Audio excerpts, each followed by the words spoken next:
এবার ইতালির মঞ্চ নাটকের দৃশ্যকে ধর্মীয় উস্কানির নামে ছড়িয়ে দেওয়া হলো। নাটকের অভিনয়ের অংশ হিসেবে উপরে ঝুলেছিলেন অভিনেতা। সেই ছবিকে মুসলিম ব্যক্তি নির্যাতন এমন ক্যাপশনে পোস্ট করা হয় শতাধিক ফেসবুক পেজ থেকে। এই রেশ কাটতে না কাটতেই ছড়িয়ে পড়ে একটি ভুয়া ফটোকার্ড। সেখানে দাবি করা হয় মমতা ব্যানার্জি হেরে যাওয়াতে ভেঙে পড়েছেন নাসিরউদ্দিন পাটোয়ারি। দিনের শেষ ভাগে অনেকের চোখে পড়েছে আরেকটি অপতথ্য। সেখানে দাবি করা হয় বিপুল ভোটে জয়ী হয়েছেন পাকিস্তানের সাবেক প্রধানমন্ত্রী ইমরান খান, কিন্তু সঠিক তথ্য হলো তিনি বর্তমানে কারাগারে রয়েছেন। চলুন দর্শক আরো কিছু ফ্যাক্ট চেক দেখে নিচ্ছি। পশ্চিমবঙ্গের নির্বাচন পরবর্তী সহিংসতার প্রেক্ষাপটে সামাজিক যোগাযোগ মাধ্যমে একটি ভিডিও ছড়িয়ে দাবি করা হয় ভারতে ধর্ম পরিবর্তন না করায় এক মুসলিম ব্যক্তিকে কট্টর হিন্দুরা ঝুলিয়ে রেখেছে। মুহূর্তেই শুরু হয় তীব্র সাম্প্রদায়িক উত্তেজনা। কমেন্ট সেকশনে বয়ে যায় সমালোচনার ঝড়। তবে রিউমার স্ক্যানার টিমের অনুসন্ধানে দেখা যায় ভিডিওটির সঙ্গে ভারত বা সাম্প্রদায়িক নির্যাতনের কোনো সম্পর্ক নেই। মূলত এটি ইতালির ভেনিস বিয়েনালে অস্ট্রিয়ান শিল্পী ফ্লোরেন্টিনা হোলজিঙ্গারের পরিবেশিত একটি পারফরমেন্সের দৃশ্য। আন্তর্জাতিক গণমাধ্যমে প্রকাশিত তথ্য অনুযায়ী এই পরিবেশনার উদ্দেশ্য ছিল জলবায়ু পরিবর্তন ও সমুদ্রপৃষ্ঠের উচ্চতা বৃদ্ধির ঝুঁকি তুলে ধরা। ওদিকে জাতীয় নাগরিক পার্টির মুখ্য সমন্বয়ক নাসিরউদ্দিন পাটোয়ারি নাকি বলেছেন, পশ্চিমবঙ্গে মমতা দিদির পতনের ফলে আমাদের আর যাওয়ার জায়গা থাকলো না। এমন দাবিতে একটি ফটোকার্ড সোশ্যাল মিডিয়ায় ছড়িয়ে পড়লে তৈরি হয় ব্যাপক বিভ্রান্তি। কিন্তু যাচাই করে দেখা যায় তিনি এমন কোনো মন্তব্য করেননি। দাবিটির পক্ষে কোনো নির্ভরযোগ্য তথ্যসূত্রও নেই। একটি সার্কাজম ধর্মী ফেসবুক পেজের ব্যঙ্গাত্মক পোস্ট থেকে দাবিটি ছড়িয়ে পড়ে। আবার সাইকেলে নদী পাড়ি দিয়ে বরিশালের যুবক ভাইরাল, এমন দাবিতে একটি ভিডিও ব্যাপকভাবে ছড়িয়ে পড়লেও ভিডিওটি বাস্তব কোনো ঘটনার নয়। কয়েকটি গণমাধ্যমও ভিডিওটিকে সত্যি ভেবে প্রচার করে, তবে পরবর্তীতে দেখা যায় এটি কৃত্রিম বুদ্ধিমত্তা বা এআই প্রযুক্তির সহায়তায় তৈরি। অনুসন্ধানে ভিডিওটির উৎস হিসেবে ইন্দোনেশিয়া ভিত্তিক একটি টিকটক প্রোফাইল উঠে আসে। এখানেই শেষ নয়, পাকিস্তানের সাবেক প্রধানমন্ত্রী ইমরান খান আবারও বিপুল ভোটে জয়ী হয়েছেন এমন দাবিতে যমুনা টিভির লোগো সংবলিত একটি ফটোকার্ড ব্যাপকভাবে ছড়িয়ে পড়ে। কিন্তু ইমরান খানকে নিয়ে এমন কোনো ফটোকার্ড যমুনা টিভি প্রকাশ করেনি। ব্যবহৃত ছবিটি কৃত্রিম বুদ্ধিমত্তা দিয়ে তৈরি করা হয়েছে। পাশাপাশি বিভিন্ন গণমাধ্যম সূত্রে জানা যায় ইমরান খান এখনও কারাগারেই রয়েছেন। দর্শক, আজকের অপতথ্যগুলো যাচাই করতে গিয়ে দেখা গেল সামাজিক যোগাযোগ মাধ্যমে দেশীয় ও আন্তর্জাতিক উভয় ইস্যুতেই বিভ্রান্তি ছড়াতে ধারাবাহিকভাবে প্রচার করা হচ্ছে নানা গুজব। যথারীতি রাজনৈতিক অস্থিরতা তৈরি করতেই ছড়ানো হচ্ছে অধিকাংশ গুজব। নানান অভিনব কৌশলে ছড়ানো এসব গুজবের ফাঁদে না পড়তে সচেতন থাকার পরামর্শ বিশ্লেষকদের। সায়ক দাস, ৭১। দর্শক, আমরা ইতিমধ্যেই জানিয়েছি আমাদের সাথে যুক্ত আছেন প্রযুক্তি বিশেষজ্ঞ প্রদীপ লালা। যুক্ত হচ্ছে তার সাথে। প্রদীপ লালা, আপনাকে স্বাগত জানাচ্ছি আমাদের আজকের এই আয়োজনে। এর আগেও বহুবার আপনার সাথে আলোচনা হয়েছে এই ধরনের গুজব এবং অপতথ্য নিয়ে। আজকে যে বিষয়টি নিয়ে শুরু করতে চাই তার প্রথমেই রয়েছে যে কোনো ঘটনা যখনই ঘটে বা ঘটতে যায় এখন অনেকটা আন্দাজ করা সহজ হয়ে গেছে যে এই বিষয়গুলো নিয়ে আজ অথবা আগামীকাল অপতথ্য বা গুজব ছড়াবে। বেশ কিছু ভিউ বাণিজ্য নিয়ে কাজ করা যারা এসব নিয়ে কাজ করেন তারা যে এ নিয়ে অপতথ্য ছড়াবেন সেটি ইতিমধ্যেই আমাদের জানা থাকে। তা আপনি কি একটি উদাহরণ দিতে চাই, যেমন আগামীকাল প্রধানমন্ত্রী চাঁদপুর সফরে যাচ্ছেন, অনেকটাই আন্দাজ করা যাচ্ছে নানা মহল এই নিয়ে নানা ধরনের তথ্য অপতথ্য ছড়াবে। এই ক্ষেত্রে এখন আমরা আগাম ক্ষেত্রে কি করতে পারি, কি ধরনের পদক্ষেপ আসলে থাকে যদি আমরা অপতথ্য ছড়ানোর বিষয়ে আমরা জানি বা সচেতন থাকি, সেক্ষেত্রে কি ধরনের পদক্ষেপ নেওয়া উচিত আগাম হিসেবে?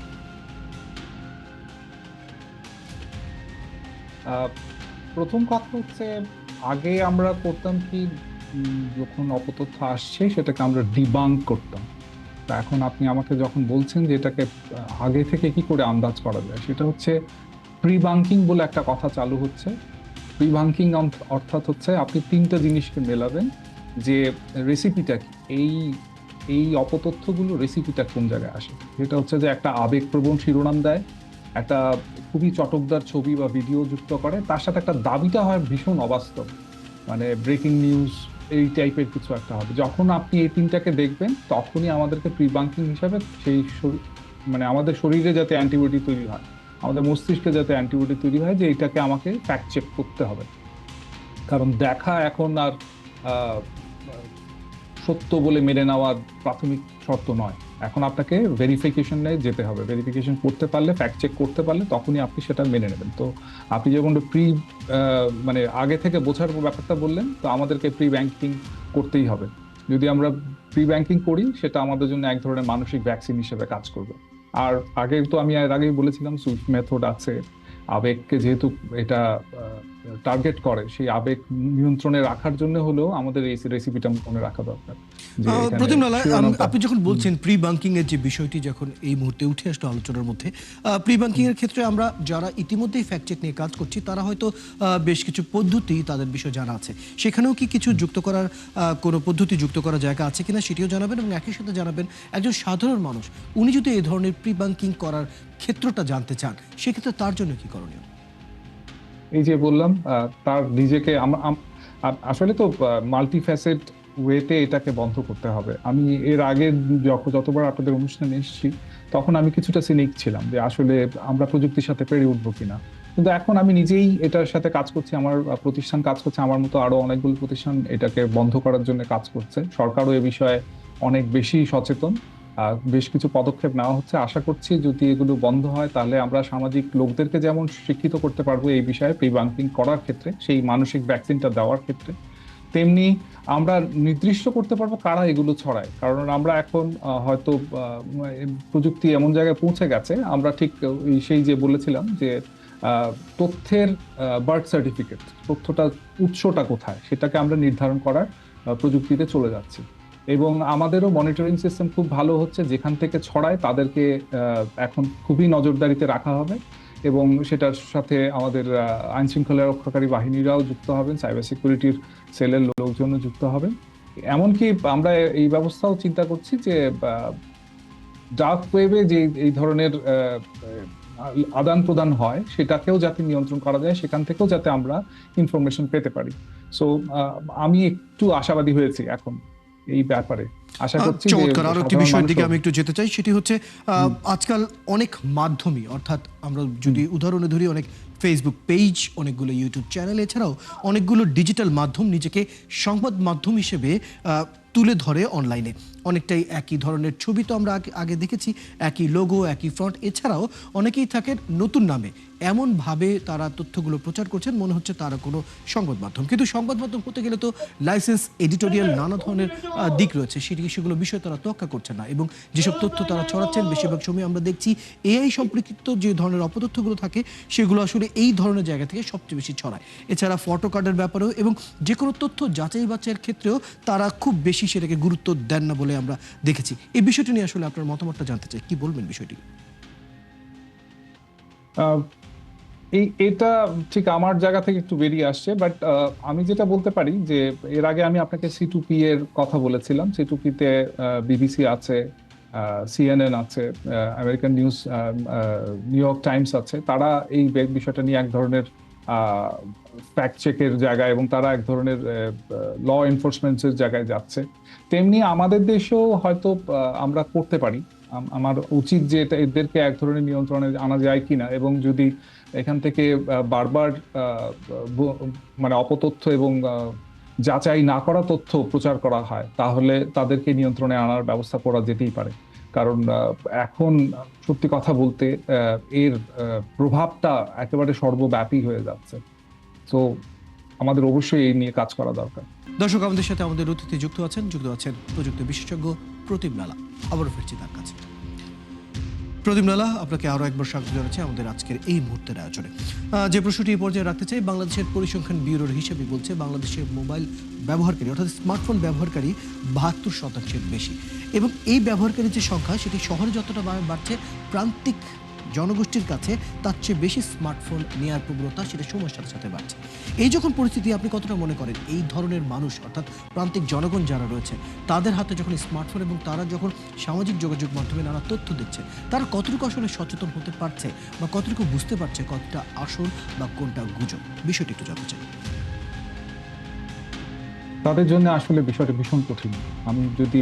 আমি বলছি না যে প্রান্তিক জনগণের সবাই বোঝে না, অনেকেই অনেক বেশি সচেতন প্রান্তিক। আমরা যদি আমাদের সামাজিক যোগাযোগ মাধ্যমগুলি দেখি, তারা অনেকেই অনেক সচেতন, বাট একটা বিশাল অংশ যারা এখনো সবকিছুর জন্য তৈরি না, তারা বিশ্বাসই করতে পারে না যে এআই দিয়ে এ ধরনের ভিডিও তৈরি করা যায়, বা এক যমুনা টিভির যে ফেক নিউজটা হলো সেটাকে সম্ভব হতে পারে। কারণ তাদের কাছে মমতা ব্যানার্জি, বাংলাদেশের রাজনীতি, নাসিরুদ্দিন পাটোয়ারি সবগুলি খুব কাছের জিনিসপত্র, তারা সবগুলি প্রতিদিন শুনছে। তো এখান থেকে বেরিয়ে আসা তাদের জন্য একটু কষ্টকর।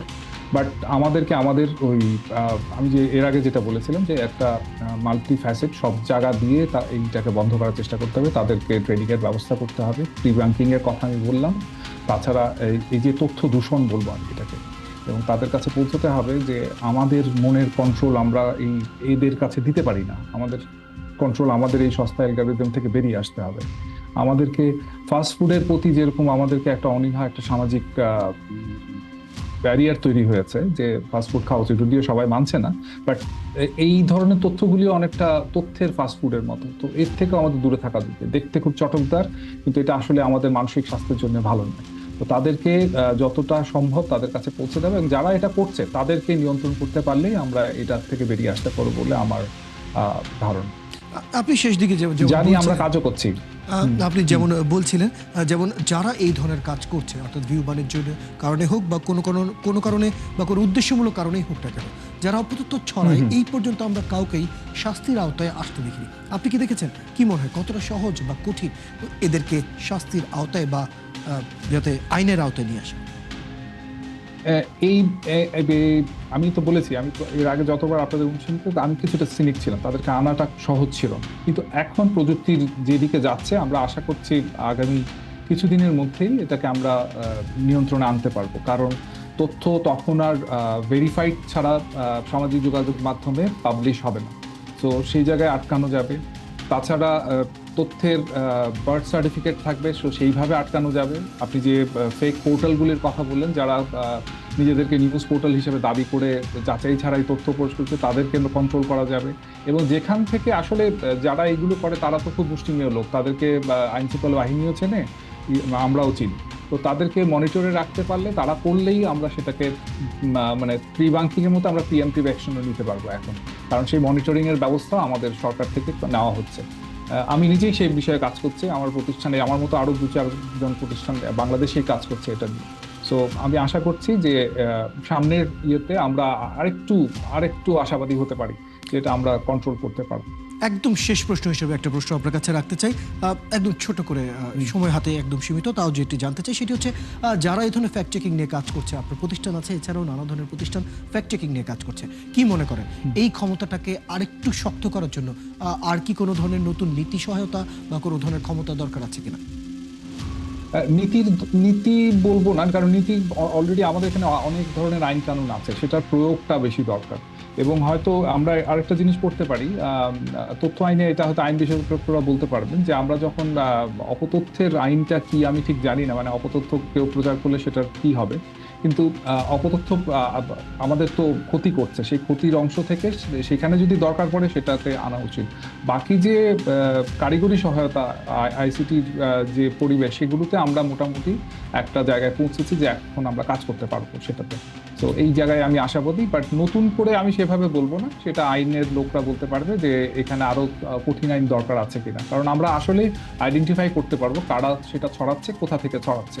আমরা আশা করবো খুবই শীঘ্রই এই বিষয়গুলো আরো সহজ হয়ে আসুক, এবং যারা এর পেছনে দায়ী তারা আসলে আইনের আওতায় আসুক, মানুষ জানুক কারা, কেন এবং কি কারণে এটা হচ্ছে। ধন্যবাদ প্রতিম লালা, বেশ কিছু তথ্য এবং পরামর্শ আপনার কাছ থেকে আমরা পেলাম, ধন্যবাদ সময়টুকু দেওয়ার জন্য। দর্শক, এতক্ষণ আমাদের সাথে যুক্ত ছিলেন প্রযুক্তি বিশেষজ্ঞ প্রতিম লালা, কথা বলছিলাম বেশ কিছু ফ্যাক্ট চেক নিয়ে। দর্শক, আপনারা আছেন ফ্যাক্ট চেক নিয়ে একাত্তরের নিয়মিত আয়োজন ফেক নিউজ স্ক্যানারে। প্রতিদিন আমরা রিউমার দূর করতে হাজির হব ঠিক একই সময় একইভাবে।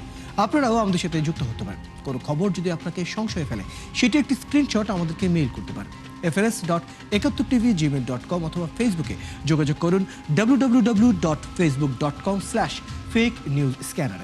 আমরা সেই তথ্যের ফ্যাক্ট চেক করে আপনাদের জানাবো।